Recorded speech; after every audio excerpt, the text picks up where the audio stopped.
Je poursuis avec les deux lettres suivantes. Donc, nous avons le ta.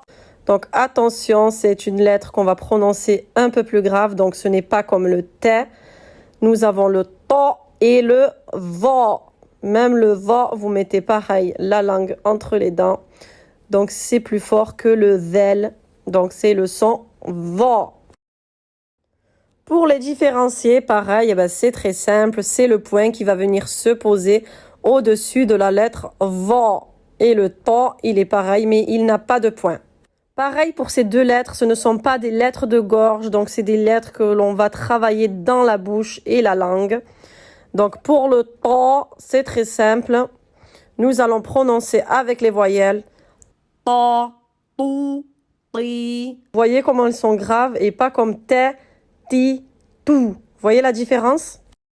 Quand on va les prononcer dans la lecture, donc sans les voyelles, mais avec une voyelle devant par exemple, ça va faire le son attends, étant, autant. Vous voyez comment je rebondis la lettre?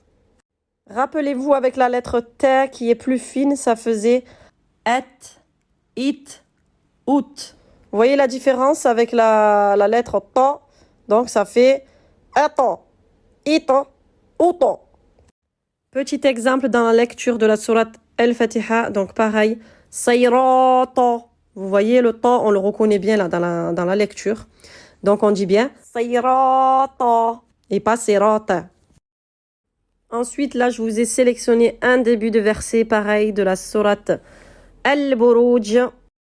Donc là, on voit bien la lettre ta en vert, donc c'est une qalqala, donc c'est bien dans certains mushaf, certains Qur'an, nous avons les couleurs, ça nous aide beaucoup.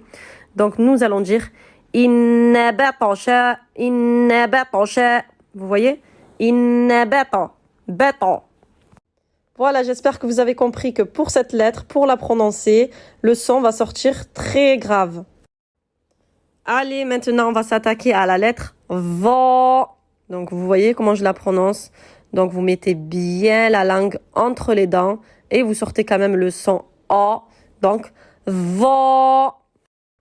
Cette lettre aussi a du caractère. Donc, quand on va la prononcer avec des voyelles, ça va donner va, vous, vi. Vous voyez comment c'est bien épais? Et pour faire la différence, ça n'a rien à voir avec la lettre Z qui est beaucoup plus fine, où ça va faire Z, zou, zi. Vous voyez la différence? Va, vous, vi. Comme la lettre vel, mais sauf que la lettre vel, quand il n'y a pas de voyelle, ça fait ev, ouv, iv. Et là, la différence, c'est ev, ouv, iv. Comme la lettre est vraiment plus épaisse et plus grave, donc on ne finit pas pareil.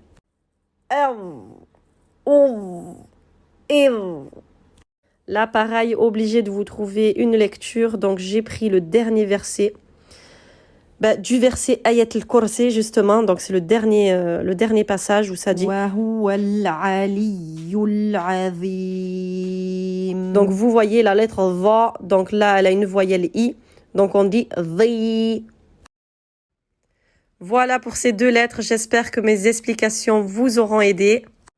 En attendant la suite, je vous laisse bien réviser les premières lettres car là, ça y est, nous avons plein de lettres différentes à réviser et à ne surtout pas confondre. Alif, alif, ba, ta, fa, jim, ha, kha, dal, val, ra, za, sin, shin, صاد ضاد طا ظا